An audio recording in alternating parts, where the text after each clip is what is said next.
Life taught me every L is a lesson, and every day is a blessing. Yeah, Rona Smith, yeah, might have a session. No need for all the stressing.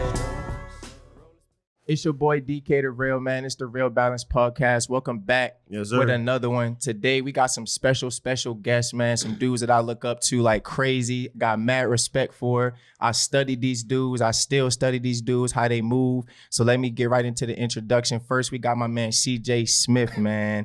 He was a NDSU team captain. They got too many accolades for me to say off the top, so I'm gonna have to read all this shit out. CJ Smith, man, was a team captain, 5-time national champion, 4th in FCS history in passes defended. He played for the Eagles, played for the Browns, played for the Broncos. He's a real estate agent, owns several properties and Airbnbs, and he's an avid traveler with his wife. Next, we got Trey Dempsey, a.k.a. Lord Uso, my motherfucking brother from another mother. Yes, sir. 2-time team captain, 2-time All-American, 16 career interceptions, 4 game-closing interceptions. That means Mr. Clutchness. Yes, sir. He spent some time in the NFL, spent some time in the CFL, and spent some time in the AAF. He's a 4-time national champion. He's a musician and the CEO of Moving Mountains, LLC.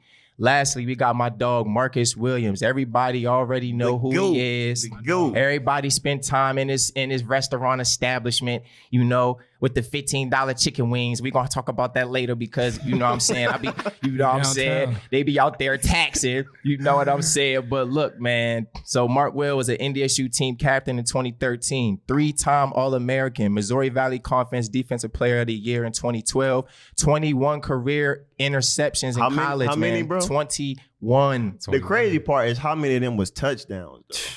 At least 7. 8. It was 8. I remember. Come on, man. You had 2. It's too many. It's too many accolades. Come on, Literally, man. 2 kick returns, I think, and 7 touchdowns. Just greatness as sitting at the table, man. Ridiculous. All-time NDSU interception leader over here. His NFL tenure, played 5 years, spent some time with the Texans, with the Jets, with the Bucks, with the Bears, had 10 career interceptions, 3 sacks. He's a real estate owner and the owner of one of the most popular Black-owned businesses in Minnesota, the Breakfast Bar. They serve Southern food, liquor, and a hookah lounge for y'all, man. So I'm proud, bro, to call y'all big bros. This man had 21 picks. Like, nobody know. Like, Mark took me in with B. Shep when we was Jits type stuff my freshman year before I even played when I redshirted. I told him, I was like, bro, I'm going to break your record at 21 picks.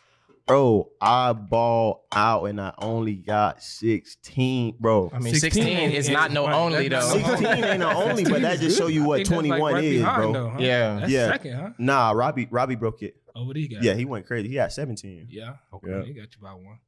Protege. I ain't mad at him. No, I was that's happy what for make him, me man. happy though, man. Seeing you, man. Seeing CJ, DK, man. Seeing where y'all boys at today. Yeah, for sure. I remember when you come in at the little pup. You was Brian had freshman, nothing. I I came to college with a suitcase and 2 shoes. That pie weighing 130. No money. 152 pounds. I was a baby. Soaking wet. Grown man today, now, bro. though. You feel me? Yeah. That's what I like to see. Cause it's like, man, my boy probably listened to me a little bit. What I said, did what he did, and bought out on that field, and now he an owner, boss, doing this thing. CJ as well, man. That shit.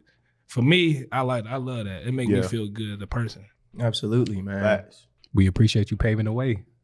Sure, man. My dogs. I appreciate all of y'all. Like I said, we played together. You already know I look up to you. I respect you as a leader. I played corner. See what I'm saying? So I studied both of y'all films. You know what I'm saying? I think you played some safety too, didn't you? At NDSU? Not at NDSU. I played just all corner. Okay. Probably Little Nickel. Yeah. Oh, well, you was Little the Nickel my freshman year. Okay. You was the 2 LOS, right? I was a 2 LOS. So I studied your 2 LOS work, and I just studied everything you goddamn did, bro. So yeah, I am honored to have y'all boys come on. So look, man, we about to get into a little icebreaker question for y'all, right? So, do we really have free will? I just want to hear y'all before we get into football and all that stuff. Do y'all think we really have free will as humans? I would like to think we do. Mm-hmm. I would like to think we do. If I don't think that, then I think somebody else is controlling my destiny, you know? And I don't think nobody else has control over my destiny besides me. Right. So that's my personal opinion. I think we do. Okay. What about you, Marwell?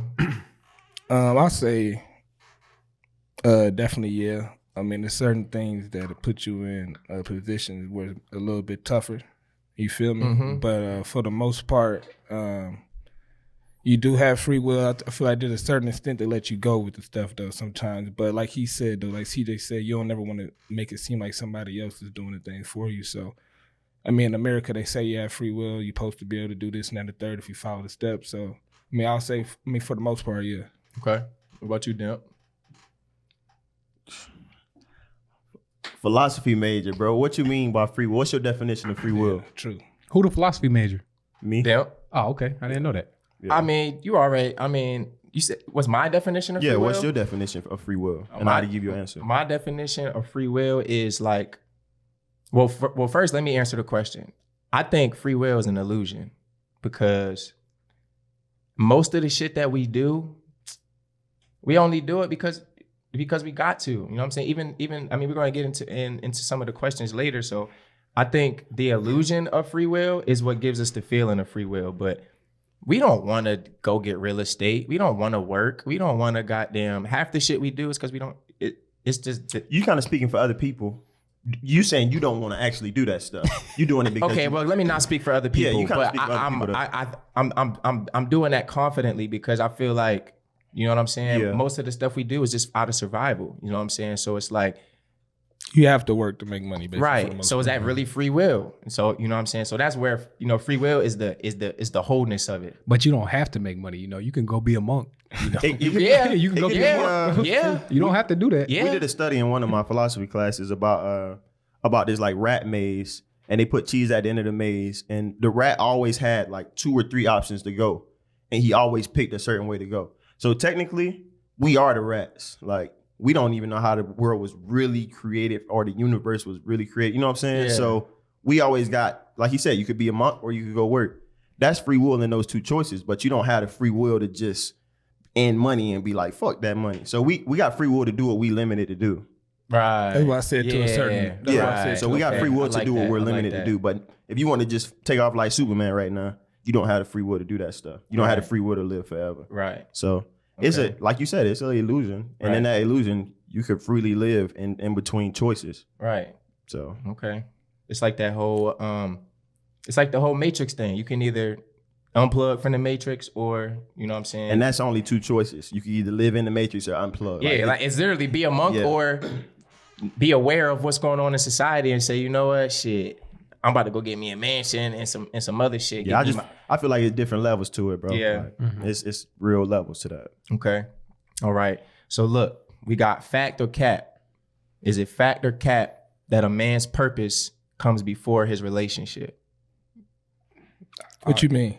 I can Like, answer is that. that a fact or is that cap? That It's a fact. You gotta have a purpose. No woman's gonna want to be with you if you don't got a purpose. You know, you gotta have a purpose. Right. If you just sitting at the crib, you know, with no purpose. I mean, I kind of felt that when I transitioned from the league to to real estate. I didn't have no purpose. I was at the crib while my woman going to work, looking like a bum. You know, You just sitting there all the time. look, your time was probably running thin. She like, nigga, you got about 2 months to figure some shit You out. know, so if I don't have that purpose, then what am I doing? You know, everybody gonna look at you like, what are you doing? You feel me? Like you just a lost soul at the end of the day if you don't got no purpose. Right. You know, and obviously there's a time where you develop that purpose and you have to go through things and you have to learn things to get to that purpose. Right. I'm not even saying I'm at my purpose, Right. but striving to get there. You have to strive to to get a purpose. Right. I think. Absolutely. You know your purpose already? I mean, I think all of our purpose is to become, the person that we needed, in our younger lives, in our younger years. Yeah. So like when I Yes. was younger, needed a mentor in my life to guide me. That is to the where purpose. Yeah, to give exactly. back to get back to the kids, man. That's always the purpose. But to get back to just giving back, man. Just giving back your service, what you can give. What do you know? If you're feeding that off, if you're just keeping all that to yourself, I feel like that's a waste.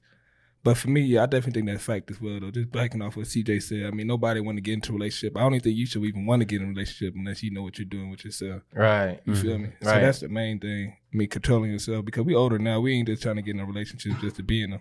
Right. You feel me? We trying to do it for the bigger picture. Right. So if you looking at it as that, definitely, I feel like the purpose should definitely be the first thing you have in your mind. Okay. Yeah, fact. People be scared to be alone, so they be jumping in relationships. Like you said, we older. That's like young people stuff. But I know a lot of people right now that just be scared to be alone. And when you're alone, that's when you find your purpose. That's when you know yourself, in my opinion. Some people can find their purpose with somebody they grew with. That's just like 1 in a million, though. Yeah. Shit happens though. Like CJ found his purpose. He seen this girl that motivated him. But I know exactly what you're saying because if you jumping in this relationship, and stuff if like you don't know you're yourself, forcing it. You feel me? Yeah. And like you said, I feel like people create their own purpose too. So I don't care about relationships either. I'm terrible with that stuff. Don't even talk to me about no relationship. Okay, so now I like it. So I ain't even add this one onto the script. But how do y'all think relationships impact an athlete's career? You know what I'm saying? As far as personally, or how they impacted y'all. Did y'all have any relationships that thrusted? Like, I know CJ, you're married, so obviously you're gonna have the most insight as far as having a woman help you through that journey or be there with you through that journey. So yeah, how did your relationship help or hinder your path through college into the NFL? My relationship helped me just to keep me focused, you know, and then having that support system. There's been many times where I pretty much gave up on myself, you know, and then having my wife there to really talk me back up. You know, it just helped me become the player that I was towards my later years, and then going into the NFL. Right. I think that having a relationship going into the NFL was like really huge for me, because you see a lot of dudes, you know, going out, you know, hitting the streets, you know, and that affects their career. Some of them, it affects their career, you know. Not to say that I played 10 years in the league, you know, but it helped me stay focused in the short time that I played. Right. No, I feel the same way though. See, I feel like if you have a girl, I mean, I didn't have it at the time when I first got to the league. I didn't have a girl. I did have one like while I was in, like towards the few years I was in. But I mean, it definitely slow you down, especially if she's there with you though too, especially in the league. You feel me? Because some girls can be back at home and you playing a whole different state. But if your girl with you, it's definitely gonna slow you down, focus you up too. But it could also be the opposite too, though. You feel me? It could definitely mess you up, especially if you're in a relationship you don't want to be in. You got this girl out here. You like, man, I gotta go home to that every single night. It can mess you up, but I feel like it's more just how you control your relationship. I feel like that should be number one from the jump. Setting boundaries, knowing what things gonna be like, so that when you do come home or you are in a relationship, everything is settled down. You ain't coming home stressed. You ain't worried about this, that, and the third, because that can affect your play. That can affect your sleep. That can affect a lot of stuff that hurting you on the field, hurting your performance, that your wife or your girlfriend probably don't even see what's going on at work. Yeah, that's true. Like, I mean, it can play both ways. You can have a girl, like you said, and you can have relationship problems because you play in the league. You know, you expose her so much. Yeah. You know, so that can play a factor. Like you going home arguing every day right after you get done with practice. A long day. A long day, you know. Right. Or you cannot have a girl, you know. And if you focus, I mean, you could just go home and go to sleep.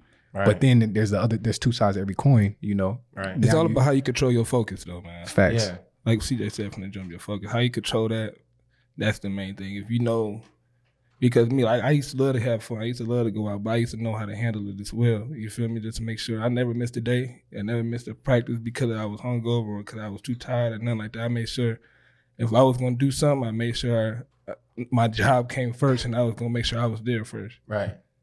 So would y'all advise any college athletes who's in a relationship or current NFL players who might be already in the league or on the board of making a team?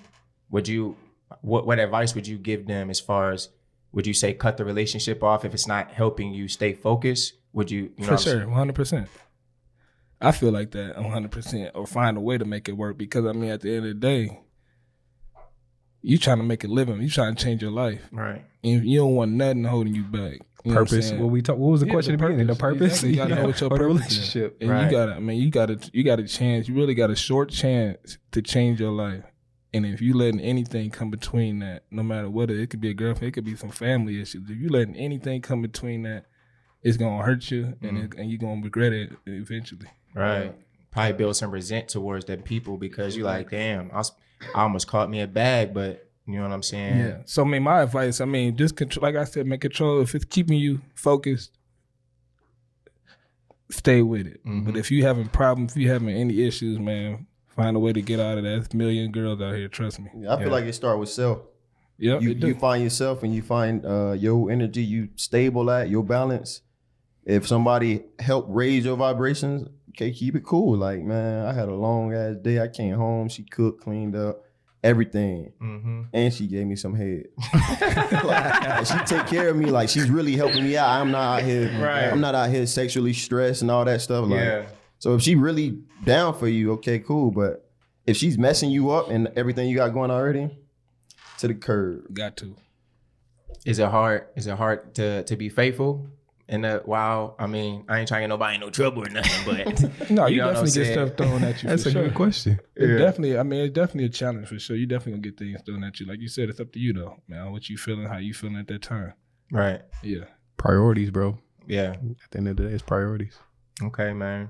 So look, everybody in this room played defense, so we know what Code Green is about. I wanted to ask y'all, how has Code Green and the Bison Standard help y'all in life and football? Because y'all know Code Green is a code, you know what I'm saying? And I mean, like I said, I look up to all of y'all, so I wanted to see how those kind of transferred into how you living right now. Man, Code Green funny though. I mean, college is funny compared to the NFL, man, because in college, man, it's all about the team. It's all about this. It's all about fighting for one another, but you go to the league, ain't no such thing as Code Green for the most part. You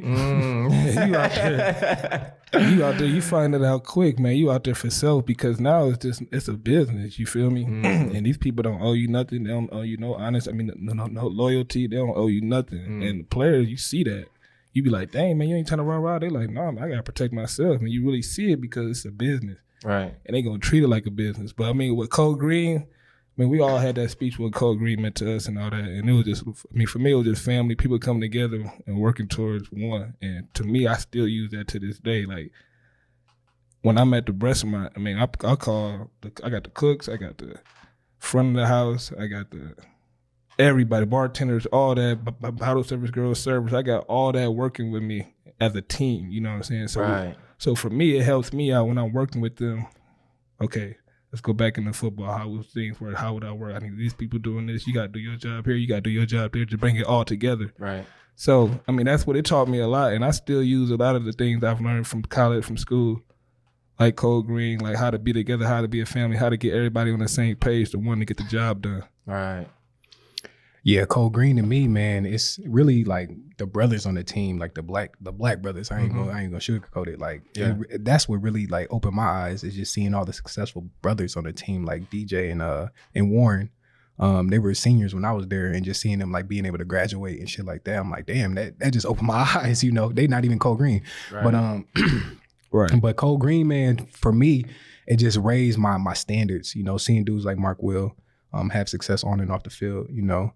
It's like, man, I didn't want to disappoint people when I started to play, you know, so I had to make sure my grades was in order, and I had to make sure I knew the plays, you know, and this transitioning into the real world as well, you know, taking the things that I learned from Code Green into the real world, you know, like Mark said, sometimes you got to put the team first, or a lot of times you got to put the team first, especially when you have people around you, you know, you got to show them, you know, that they matter, you know, or else they're not gonna help you out. You're not gonna get nowhere, you know. Yeah, you're only as good as the last person, man. You know what I'm saying? The weakest link. So you gotta build everybody with you. Right. Facts. That's what Code Green showed me for real. That weakest link jump, bro. That's true.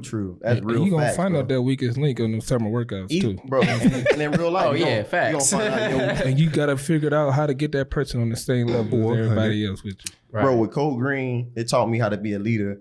And then when I was done playing football for real, I like had leadership qualities as a grown man that people that I was starting to work for didn't have. Real shit, you got some of the best leadership skills I'd probably. Hey, that motherfucker was hard headed though at first. For sure. It was a definite journey, bro. But you always wanted it though. One thing I can say, you always wanted it, and I see it, and I seen it every single year. You know, I'm watching the games faithfully, and I just hear you in the interviews. I hear you in the locker room talking to these people. I'm like, yeah, see, that's bro, what and you need. It was the same. Need that. I knew we was gonna be good when I seen you doing that stuff. Yeah, it was the same way when I got done playing football. I was going to work for people. Like I'm done playing in the league and all that stuff. So I was working for this guy, and he had his own moving company, and he was the weakest link. Like I was brand new, and I was way, way, way better than this guy. I'm like, bro, this is the weakest link. I couldn't do it. Like I couldn't work under somebody who I know I'm better than. No, I'm saying that humbly. Like I was better than him at negotiating, handling the customers, the actual work and all that. And then I talked to my mom, and she was like, bro, just do it yourself. Like you saying you that much better. And I started doing it, and I feel like I can lead anything I got knowledge at. Services isn't hard, you know what I'm saying? Yeah. So same with football. It wasn't hard for none of us in this room. It was all athletic. So. And that's the thing. Once you see somebody, once you doing something, man, you see somebody do it, that give you that confidence. Like me, I'm gonna be honest, bro. Like once I committed to NDSU, I thought the league was done. You know what I'm saying? I ain't had no. I'm like, ain't nobody going to the NFL from there. You know, but that's just how my mindset was. I was like, so I'm like, I'm going here now just to be the best I could be, get this degree, and see what life is about. Then once I seen like players on the team going to the league or getting tryouts, I seen guys be playing against. Like my freshman year, I remember it was this corner from Southern Illinois. He talking about he supposed to be a 3rd round draft pick. I said, what? I'm way colder than him. I'm straight. I didn't even gonna say that I was colder than him. I said I will be though. Yeah. Cause I'm saying I'm a freshman. I'm like, oh, he can make it to. I'm good. That's what my motivation. That my second year, I got 7 picks. I'm killing now. Sheesh. You know what I'm saying? I'm about to go. I'm going to work. I gotta go kill. Cause now I'm motivated. It motivated me to see what I can get to. And cause at that time, you don't really know, man. I'm at NDSU. I don't know what's about to happen up here. Don't nobody know who NDSU. I'm telling people I go to NDSU, they talking about what the heck is that? You know what I'm saying? I'm like, for real. Right.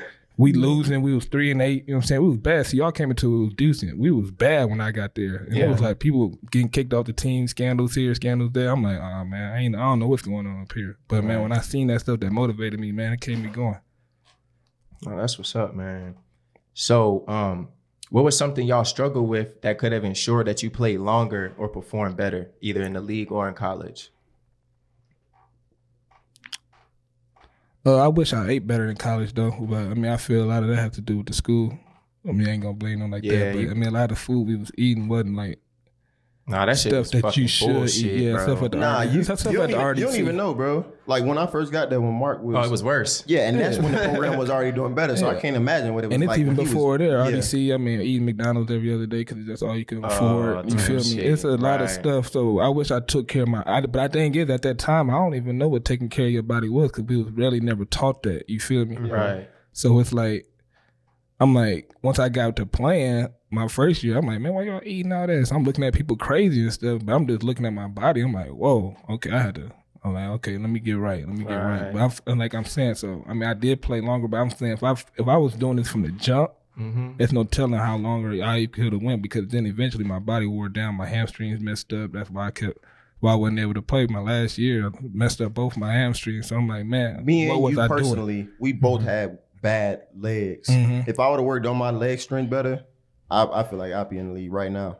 Yeah, because you messed up your. I pulled my hamstring on my pro day in front of the coaches on my 40, and my roommate Chris Board with the Ravens now, he did the same thing, but he was able to. Mind you, he don't play DB. He's a freak too. He don't play DB, so he ain't got to run. It's definitely different. But that's what I'm saying. He was a freak because he worked out. Like his leg strength was strong enough to just be like, man, I don't even need a hamstring. I can still do it. I literally couldn't go be a ball hawk in the ball drills and stuff. I'm like, bro, if I would have been squatting nonstop, not making excuses on my weaknesses. So I didn't master my weaknesses. I mastered my strengths. Right. But I didn't master my weaknesses. I just let them be weak, and it eventually hurt me on my pro day and on the biggest stage I was at so far. So the wisdom in that for anybody, any athletes tuning in is master your weaknesses and not your strengths. No, master them both. You should master your strength. I was a ball hawk. I mastered getting the ball. Right. So but I didn't master my weaknesses. I just let them not even stay weak. I just managed it. Right. But I should have made it a strength. Exactly. That was my thing too. Right. I should have stretched more, all type of stuff. You know what I'm saying? There's a lot of stuff I feel like I could have done that I didn't, but make your weaknesses a strength. Don't just manage it. It's gonna hurt you. It's a weakness for a reason. That's good. 100%. For me, it was just, man, I knew corner, but I didn't know everything else, you know? So like once I got into the league, they put me at nickel. I'm like, whoa, what the fuck? Like, I don't know this shit at all. I was uncomfortable, you know? And really just like stepping outside of my comfort zone and trying to learn it. I didn't even want to learn it, you know? Yep. So like the opportunity to play nickel in the league, you get paid. And if you can play nickel slightly in the league, you know, you get paid real good. You're going to last forever. Yeah. You know, and I didn't know, I just knew corner. And I could play corner and really that's one thing too. One thing about me, I was just smart about the game. I knew a little bit about the game to where it could help me with certain things. But man, like CJ said, that's real, just knowing every position because they gonna try you. I mean, I played safeties a few games, I played nickel, I played corner. But my number one thing I wish I took serious more, but didn't really have the opportunity in NDSU because I was just a returner. But special teams, man. 100. Me, bro. Special teams, because, man, I ain't gonna lie, bro. A lot of us, especially coming from these small schools, dude, that's how you gonna make your living. You're gonna be on kickoff, you're gonna be on kickoff return, you're gonna be on punt, you're gonna be on punt return. And for me, I ain't the fastest dude in the world, but they gonna put me in them fast positions where I gotta either guard a fast person or I gotta run past a fast person. Right. And for me, I didn't really know no technique, wasn't really doing all that. NDSU wasn't taking that stuff serious. And even when I got to the league, I'm not thinking about trying to play special teams. I'm thinking about trying to play corner. But don't ever don't get past that. But so I didn't figure that out till like my second, third year. But it was crazy because my first year I was able to start right away. So then again, I don't have to worry about special teams. But it's like always try to find a way to get better in every single thing. And special teams, I know people who only play special teams. They captains on NFL teams and they got 4-year contracts worth millions of dollars. Yeah, doing their thing, and they only running down on kickoff and punt. Dude for the Patriots, I forgot his name. Slater. Yeah. Every going year. crazy. He ain't getting no receiver reps. None. Even CB made his killing with the Ravens the first 2 Almost years. made Pro Bowl. Now he's getting starter minutes. Yeah.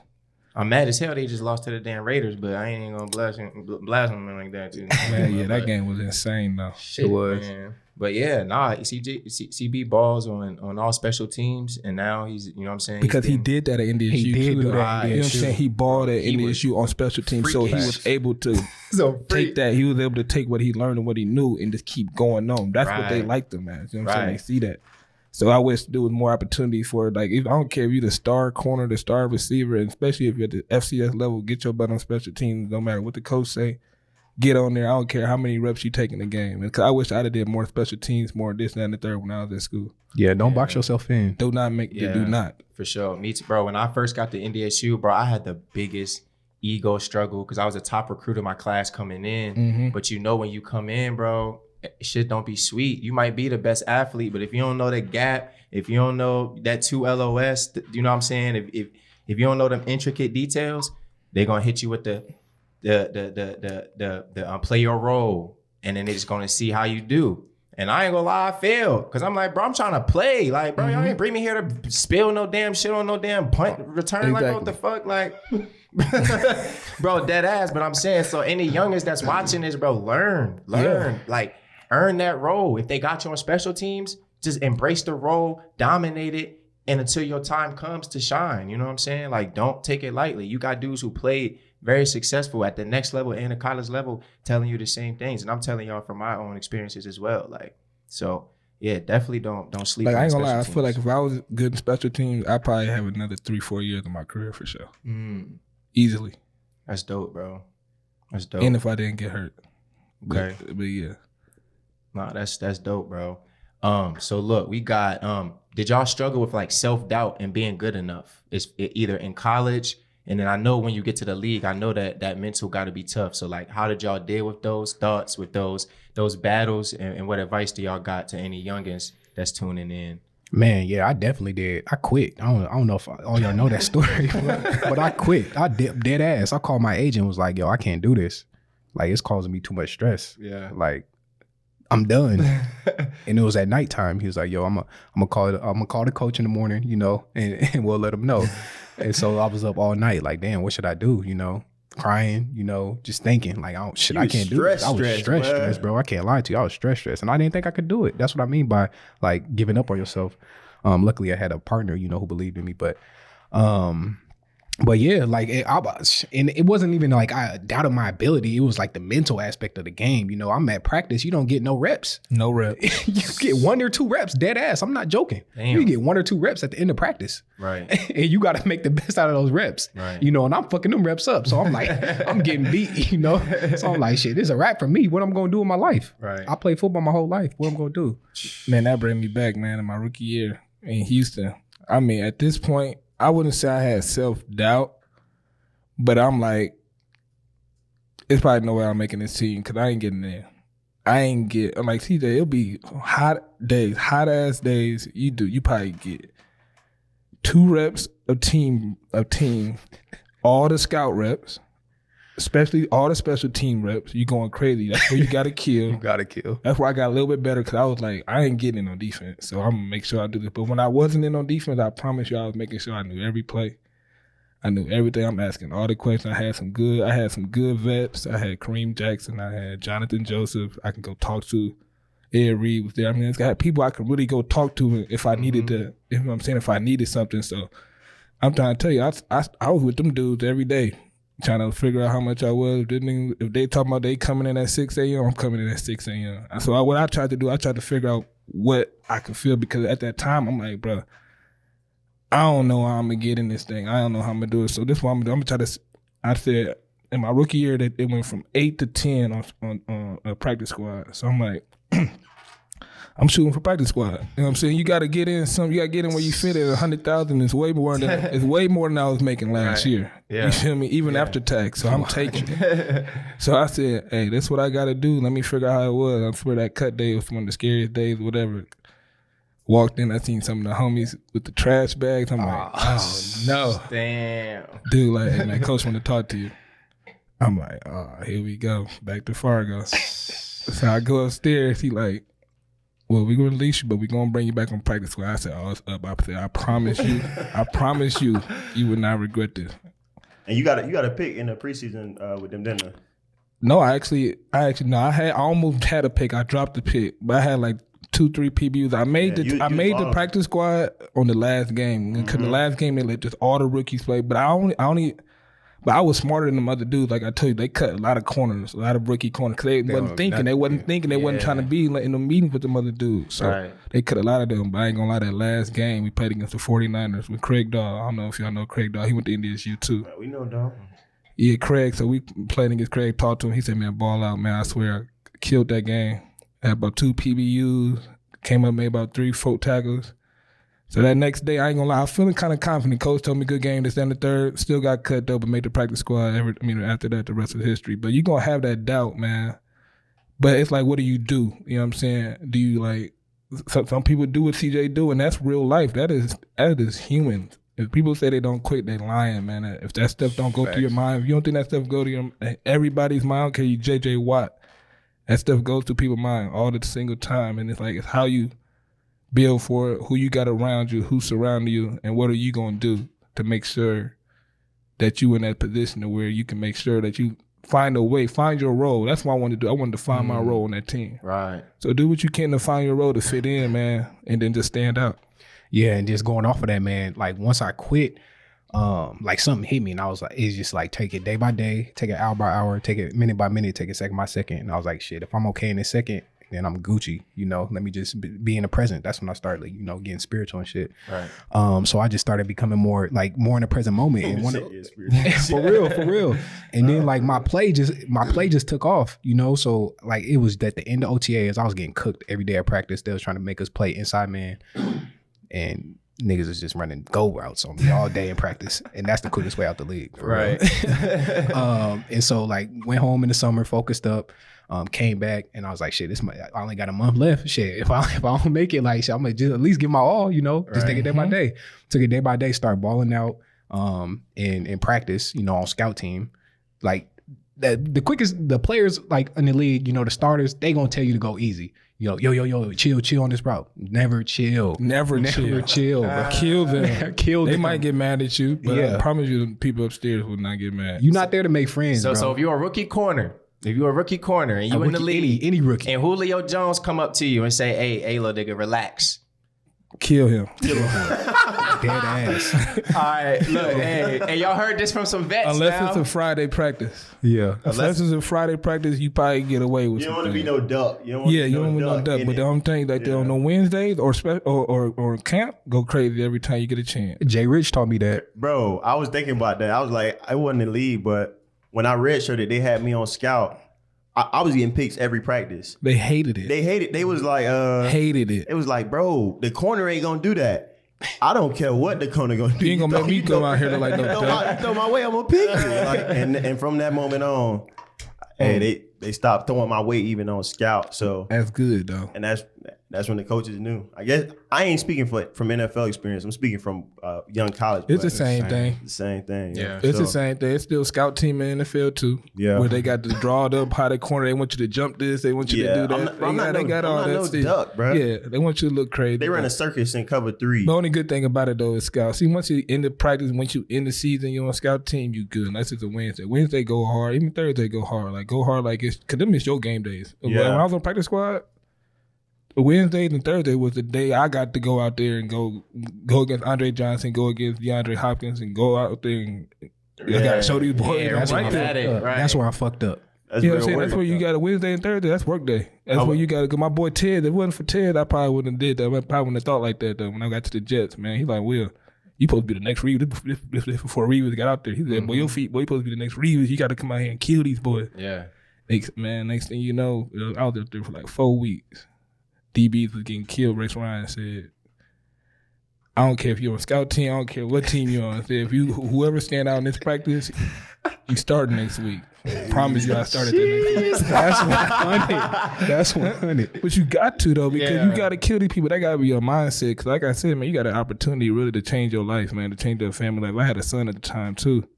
When I was playing my rookie year. Son. So yeah, young baby at the time. So I'm thinking about him every day. Like, I got to change his future. So, right. And I'm here. You know what I'm saying? I can't just get this up. Yeah. So you got to kill. Yeah. 100. Damn.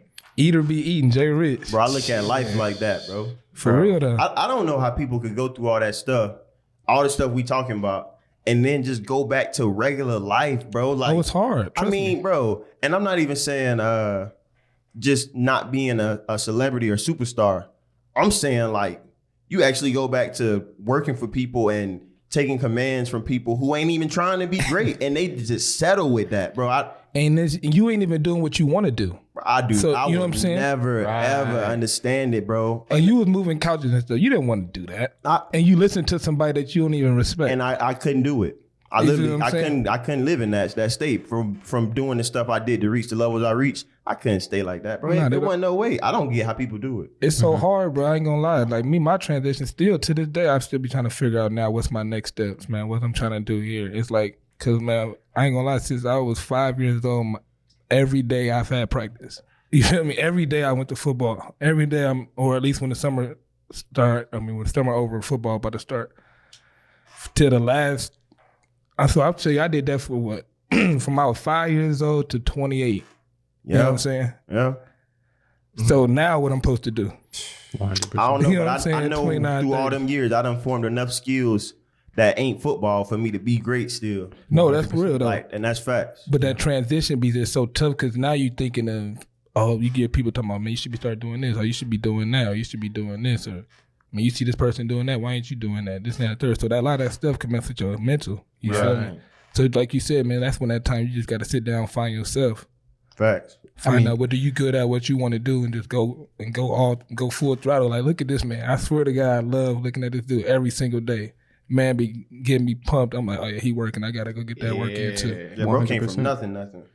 Yeah, man. It's just like identifying, we identified as, as athletes, as football players, Everybody who I talked to identified with me as CJ Smith, the football player, So separating from that was hard as fuck, It's like, it's like a party. It's a part of you. It is a part of you. You know, you did this shit from 5 years old to 28 years old, So you literally like ripping out a part of you, and you got to find a new identity. Crazy. And that shit's hard as fuck. Yeah, I'm still in the city we played in college in just because of that. I'm about out of there now, but I had to capitalize on everybody connected me with that. And I used that to transition me into real life and making real money because people do know who I am, where we at. So I had to capitalize. I ain't separated. I just smashed them together and started. But that's what you're supposed to do, though, man. It's all about who you know, because I ain't gonna lie.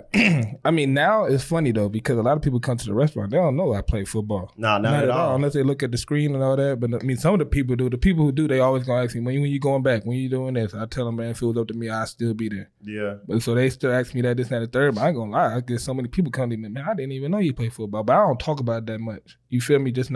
It's just not my personality to come up to you, I used to do this. I used to do that. Like, I don't get girls that way. I don't get friends that way. I don't get money that way. Right. So, but it's a curse too, though, because I mean, sometimes you got to use what you got. You feel me? You got to use the resources that you know. You feel me? And the people like Fargo. I mean, I know I need to reach out to a few more people out there when I know I need to, but I don't. I don't know why.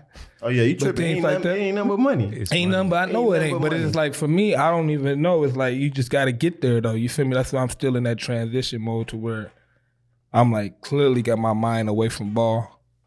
You know what I'm saying? That's why I'm still working on my mind, getting away from that. Cause I still work out every day, so I'm still competitive by my mind. I'm still competitive. Right. You know what I'm saying? Every single day, I'm still trying to be better than I was the day before. Straight up. But it's like, so a lot of things can distract me from where I'm at in my mind to where it's really what's going on in reality. So, like, I know I need to use these resources, even resources I got in the league, from coaches, from scouts, to doing that and the third. Because I still want to be around the game. I just don't know how I want to be around it. I don't know if I want to coach. I don't know if I want to train. I don't know if I want to do whatever, scout. I don't know what it want to be, but something. But I just know the resources, if you got them, use them. Yeah. Your boy about to start using his even more than what he's been doing. Yeah. So. Man, that's why I think it's huge that they allow that right now in the NCAA, you know, for people to monetize their likeness. Bro, I wish they would have had it when I was there. Oh my life would be different. That was one of the next upcoming topics, man. Oh my God. Yeah, what y'all think about that? So does that change, like, well, first let me ask this question.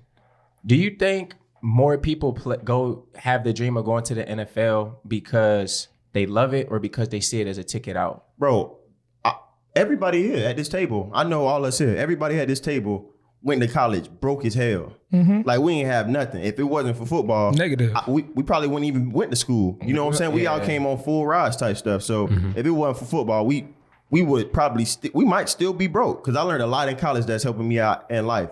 That's good, though. Most of the skills I learned that's helping me with my business and all that stuff was from college. So if we could have been making money then, bro. Do you think you would have? You think you would even wanted to go to the NFL? It ain't no telling. I might have just, bro. I haven't seen no money. When I started seeing that money, I'd have just been like, oh, I'm finna run it up. I could have been a totally different person, bad or good. But either way, bro, I'd have been making cool money, bro, with the influence I had in that program. I think that's key too. You know, it's just learning how to use your resources. Man. You know, a lot of football players in general, like, we don't, especially being in the league as a rookie, like, I didn't use my likeness. You know, I could have gotten doors that I can't get in now because I played in the league. Right. So use it while you got it. So how would y'all, if right now, if you was like a Phoenix Sproles or a Christian Watson, you know what I'm saying, how would you use your likeness to make money in case you get injured? In case they should start their own brands. They should all of them should just start their own brand. So when I was in school, I had to watch what I say. All that. I would be on Twitter. I would tweet something. Somebody would text me that's watching my tweets from the team, like, you got to take that down.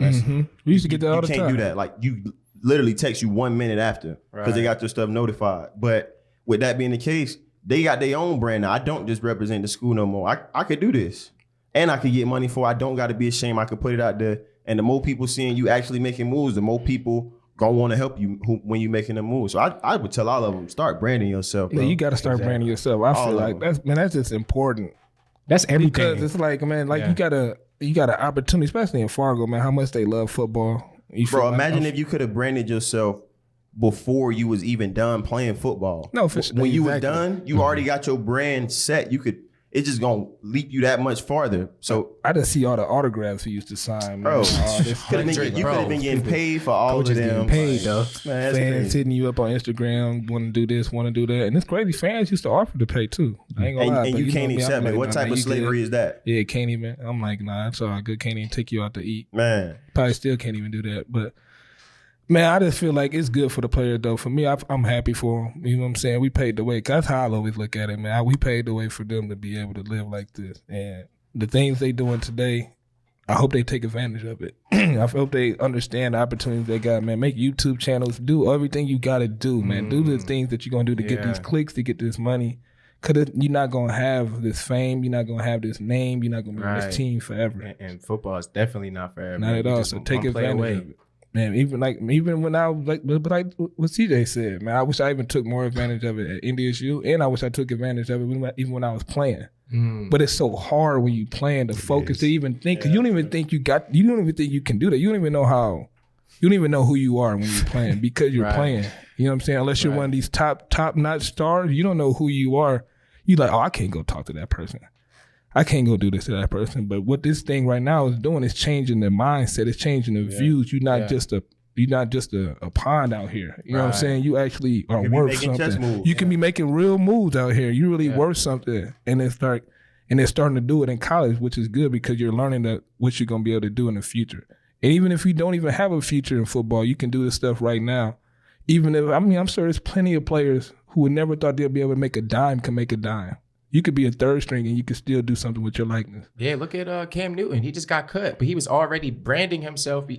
Some people might say that might be a reason why he hasn't performed, but we'll see what Cam's about to do. But Cam's a star though. He a rock star. Mm-hmm. You know what I'm saying? He'll always be Cam Newton. His name just ring bells. But if you're not a rock star, y'all would recommend college and NFL players to brand yourself now. While you're in the league. Whoever you know that know you play and you know they can help you out, get in contact with them, see what they can do, how you can help them. Because that's basically what it's looking at. How can you help their brand? Right. Help your brand. You know what I'm saying? So work together, make that money, and take care of yourself because, man, at the end of the day, that's all you got. If I'm third string, bro, and I have access to the starters on the team, I'm creating this YouTube channel. I'm gonna show you what it's like to be around this, you know. I'm gonna monetize that, you know, and I'm gonna make this podcast. I'm gonna show you, like he said, I'm third string. I'm gonna show you how Christian Watson is living. I'm gonna show you how Phoenix Pros is living. I'm gonna show you what these things is doing. Be like, hey, they doing this. You feel what I'm saying? They can do this right now. It's things that we had. Even I even love that how social media is today than what it was back then. Cause I'd be like, man, I wish we had some of this stuff back then on social media. I could just post. Right. And you don't even know what type of following you had. Cause like when we was in school, me at least, Instagram was brand new. Snapchat was brand new. I'm still on Facebook every day. You see what I'm saying? I don't even get on Facebook no more. So the type of stuff that's going on today is crazy. You know what I'm saying? For me, at least. I mean, I was at NDSU probably almost 10 years ago. Y'all don't even have cost of attendance then, huh? Nah. You know what that is. We got that you don't know what cost of attendance is? We got that when I was a junior. Oh, damn. What's that? Damn. Cost of attendance. You get paid money just for being there. Shit, we should get what? Hey, I'm going to tell you what our rent checks was my rookie year. It was probably like $217. When I left, they was $350, bro. I told my dad, I said, man, look, how am I supposed to be living out there? $217, my rent like $350. I'm like, hold on, no way. And so then it's even worse. I get to the league. I'm training in Arizona with my boy, CJ Barry. He went to Ohio State. Oh, he talking to me. He's like, man, they used to give us nothing, man. They used to just get Terrell Pryor. He would come in there and do this thing, but they ain't give us nothing but a little $1,200 a month. I said, what? Damn. $1,200. He said, yeah, man, you used to get other players 18. That's definitely a con of FCS level because I had a cousin that played with Florida State while I was at NDSU. Our rent checks was $350. He was getting $2,200 a month. That's why Alabama and Clemson niggas be rocking Ferragamo. Going clean to school. But that's what I'm saying. He was getting that when they couldn't even do the stuff they're doing now. So imagine what the players getting now. They getting paid. Bro, the Alabama's quarterback, touch like... They all about to touch an M now though, which is good for them though. Yeah. You know what I'm saying? Good for them. Keep doing that. Yeah, that's dope. Mm-hmm. And some of them dudes who don't get to go to the league, which them Bama niggas, they gonna be straight regardless, bro. Yeah, they gonna be straight regardless. Cause they love football down there too, boy. You play for Bama, you good. I think it's good for the game because the people who actually love ball gonna love ball, and the people who don't love it, they just gonna try to get their money and dip. So I think it's gonna create better football players, bro. I think so too, and that's what I like, man. Because at the end of the day, if you got that money and you still hungry, that's gonna show you how much you really love the game. Yeah, they show you ready for the league. Because I be hearing from I forgot his name, and he gonna come on the part. He was I think he was number 54. He played for the Gophers, for the Falcons. He played linebacker for the Gophers. Yeah, my boy, is it Dre? Yeah. Yep. What's his last name? Is it? I can't think of it. Dreadhead. Yeah. Oh, talking about. So I was talking to him, and me and him go to the same gym, and I see him every once in a while, and he gonna come on a podcast. Campbell. Campbell, and he was telling me how damn, I lost my train of thought. He was telling me how what were we just talking about? Having money and still being hungry. Oh yeah, he was telling me how like, bro, most of the niggas in the league, they don't even work hard. They don't. They literally. You would think once they get there that they be like, bro, half them niggas, bro, they don't show no type of effort, bro, and like it shows why they don't. Hard. It shows why the business side of the team don't pay running backs real contracts. Because if you look at, bro, I just watched Zeke Elliott play, bro. He was so trash and not hungry looking. Bad. Bro, I watched Todd Gurley after he got his contract. Like after he got paid, I don't even know what team Todd Gurley play for no more. I watched Le'Veon after he got paid. I'm like, bro, I see why they not paying Le'Veon Bell looks smoked out, bro. Hey, I don't know. Y'all saw him on the sideline. I think it's that they get their next contract. He sat out that year too. Remember, he sat out that year because the year before he was the best running back in the league. Bro, that nigga looked like 195 pounds off of 10 backwoods a day. That's what that nigga looked like. Had to. It'd be a lot of dudes that be high in the league, bro. Oh, everybody. I feel like everybody be high. I was one of them for a little bit, but that's another topic.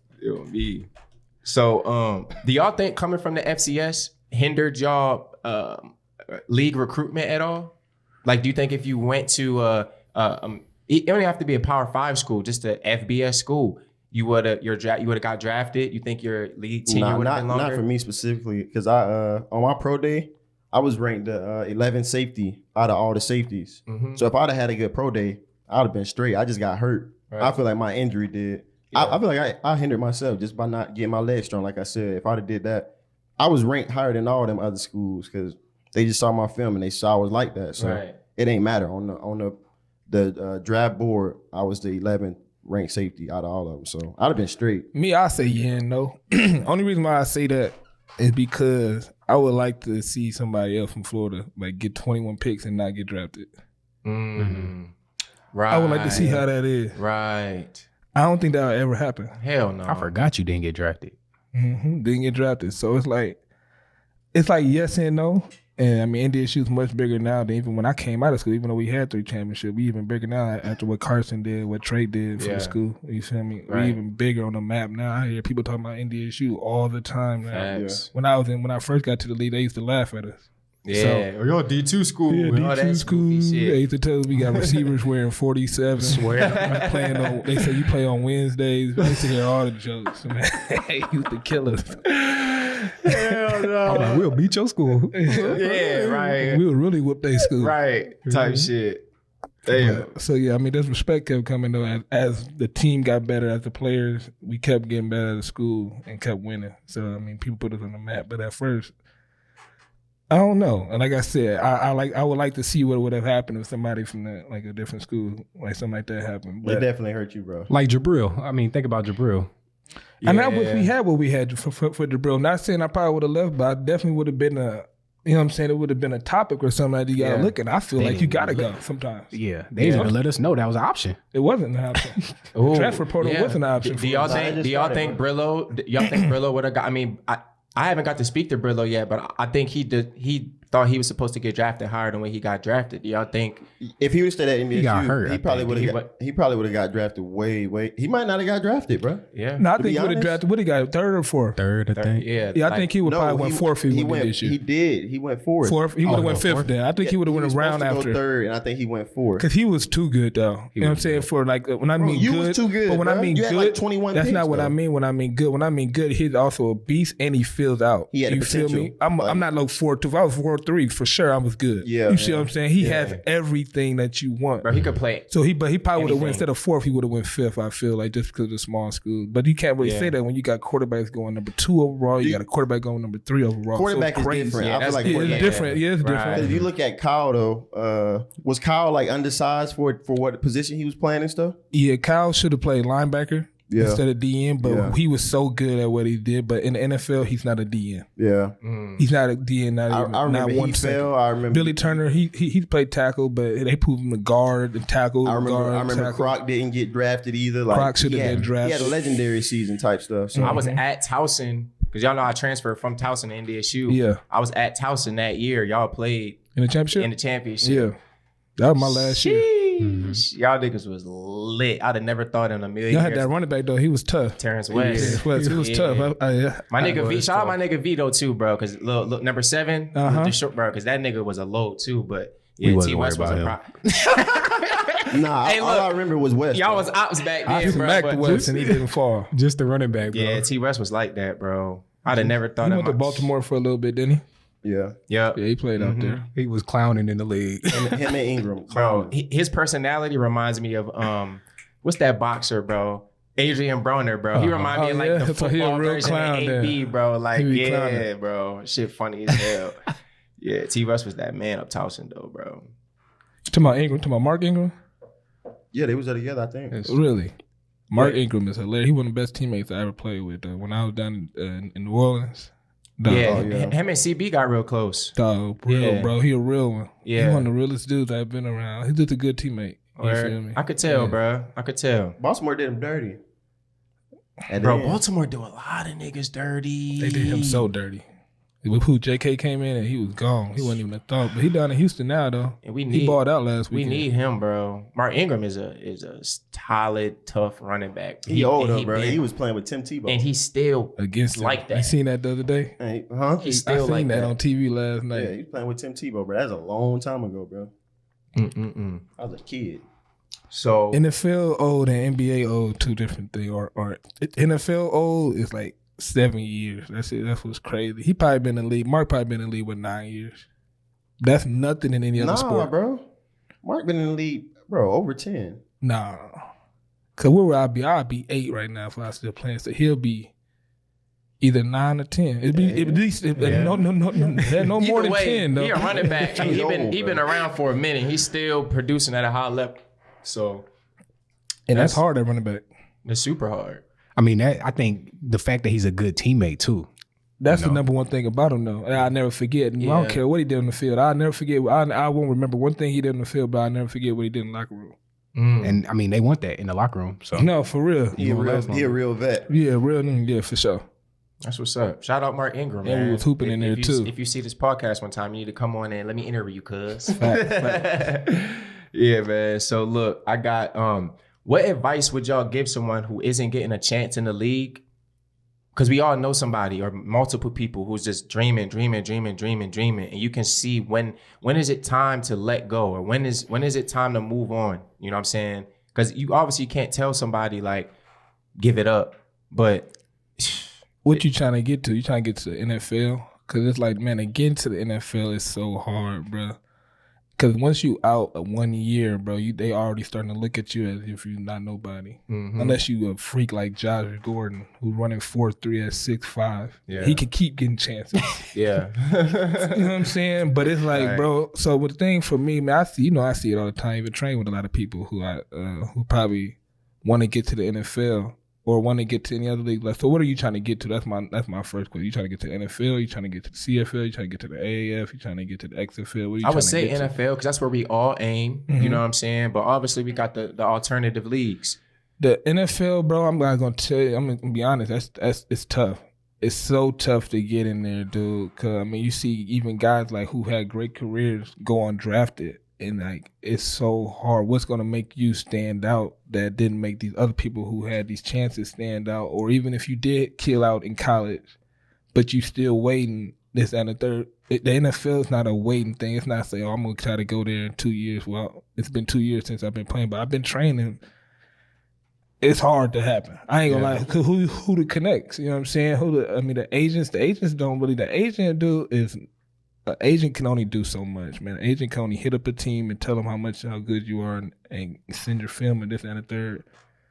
But they're not going to listen to nobody if you haven't been playing in the last year or two. You know what I'm saying? So for the NFL, I'm going to be honest, I don't want to kill people's dream. Keep trying, though, because anything's possible. Don't get me wrong. Anything's possible. I was there in Houston.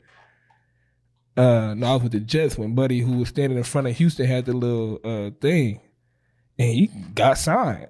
You know what I'm saying? He got signed while us with the Jets, and then he went down to Houston too. So I mean, anything possible, keep trying. But I'm gonna be honest, man. Getting that NFL is tough. So you might want to start looking at them other leagues and seeing what you can do. But I would say, man, don't keep putting all your eggs trying to keep training, killing your body after 2, 3, 4 years, because it's like it's other stuff, it's opportunities. I feel like in life that you're missing out on. When the NFL, like Warren, my boy Warren, say this all the time. He like, man, the NFL is not the end of it. It's not the end of your life if you don't make it. I would. It's so much more things you can do. I would tell people what they're trying to go to the league for.